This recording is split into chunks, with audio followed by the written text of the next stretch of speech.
আমি যদি নির্বাচিত হই, হাটহাজারীর জনগণ যদি আমাকে ভোট দিয়ে নির্বাচিত করে, আমি সর্বপ্রথম হাটহাজারীর যে সমস্ত কারণে মানুষ অস্থির হয়ে যাচ্ছে, সেটা হলো চাঁদাবাজ এবং জঙ্গিবাদ, হত্যা, রাহাজানি, ইফটিজিং এবং বর্তমানে যেটা সমাজে চলতেছে যে হত্যাযজ্ঞ এবং নারী নির্যাতন এবং ব্যবসায়ীদের যে সিন্ডিকেট ব্যবসায়ীদের সেই সিন্ডিকেট ভাঙার জন্য আমি প্রথমে হাত দেব ইনশাআল্লাহ, যাতে এই দেশের গরিব দুঃখী মেহনতি মানুষ যাতে শান্তিতে খেতে পারে দুমুঠো ভাত।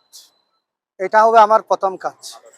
এবং এই এলাকার মানুষ তথা যে মাদকাসক্তি, মাদক সেবনে যেভাবে মানুষ ইয়াবা সেবন করতেছে, যে যুবকরা না বুঝে তাদেরকে কিভাবে মাদক থেকে দূরে সরাবো, সেটার একটা পরিকল্পনা আমি হাতে নিব ইনশাল্লাহ। এই বিষয়ে আমার মন্তব্য হলো, আমি সেই এটা পড়ে দেখেছি, যতটুকুন পড়েছি সেখানে দেখেছি যে বোর্ডের মধ্যে বোর্ডে 1971 সালে স্বাধীনতার বিপক্ষে আর না বোর্ডে পক্ষে।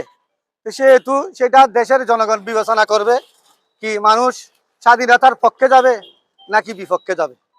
বেকারত্ব দূরীকরণে এখানে হাটহাজারী তথা চট্টগ্রাম 5 আসনের সকল বেকারত্ব সবাইকে দূর করার জন্য আমি প্রথমেই যে সমস্ত কর্মপদ্ধতি অবলম্বন করলে আমাদের এই বেকারত্ব দূর হবে এবং যুবকরা চাকরি পাবে, সেটার প্রথমে আমি টেকনিক্যাল ব্যবস্থা এবং যুব প্রশিক্ষণ এগুলোর মাধ্যমে তাদেরকে কর্মসংস্থানের ব্যবস্থা করব।